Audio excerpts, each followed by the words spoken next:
আশা করি খুব ভালো আছো। আমি খুব ভালো আছি। আমি একটা রেসিপি নিয়ে চলে এসেছি। এই দেখো উচ্ছা, এই যে লম্বা লম্বা করে উঠতে কেটেছি। আমি রুই মাছ দিয়ে করব। এই যে আলু লম্বা লম্বা করে কেটে নিয়েছি। আমি মাছটা ভেজে রেখেছি, এই যে কেটে ভেজে রেখেছি, পাতলা ঝোল করব। চলো কিভাবে করবে তোমরা দেখবে। আমি এই মাছ ভেজেছি, মাছ ভাজার তেলের মধ্যেই আমি উস্তেটা ভেজে নেব।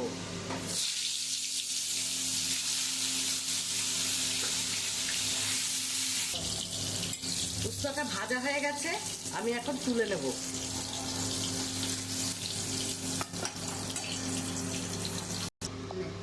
আমি ওই তেলের মধ্যেই আলুগুলো ভেজে নেব।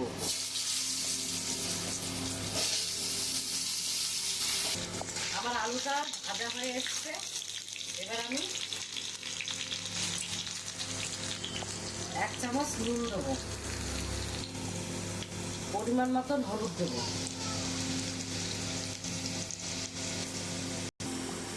1 চামচ জিরার গুঁড়ি দেবো, আর লঙ্কার গুঁড়ি দেবো 1 চামচ। ভালো করে নাড়াচাড়া করে নেব। বেশি একটা মশলাপাতি দেবো না, একটু পাতলা ঝোল করবো তো। ভালো করে কষিয়ে দিয়েছি, এবার আমি জল দিয়ে দেবো পরিমাণ মতো।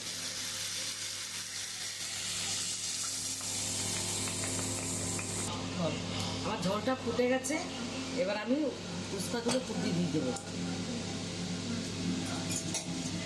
দিয়ে ভালো করে নাড়াচাড়া করবো। এবার উপর দিয়ে আমি মাছ দিয়ে দেবো।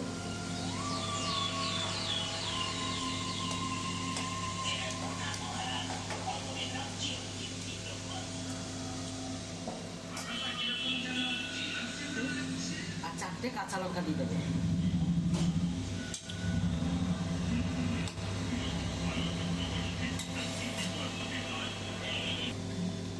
আমার এখন এটা হয়ে গেছে, আমি এখন নামিয়ে সম্বাদ দেব।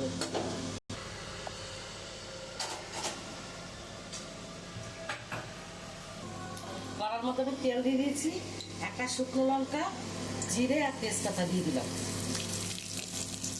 দিয়ে ভালো করে নাড়াচাড়া করব। এবার আমি মাছটা ঢেলে দিচ্ছি।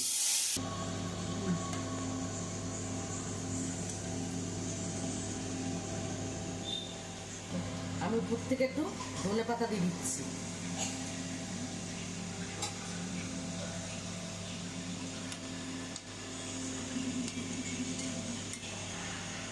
আমি ধনেপাতাটা দিয়ে দিয়েছি, এবার একটু ফুটলেই আমি নামিয়ে দেবো।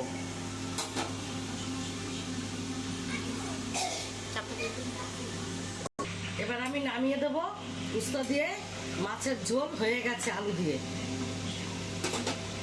বন্ধুরা দেখো, আমার উস্তে আলু দিয়ে রুই মাছের ঝোল হয়ে গেছে, পাতলা করে করলাম। তোমরা তো দেখলে, ভালো লাগলে একটা লাইক কমেন্ট শেয়ার করে দিলাম। তোমরা বাড়িতে এরকম বানিয়ে খেও।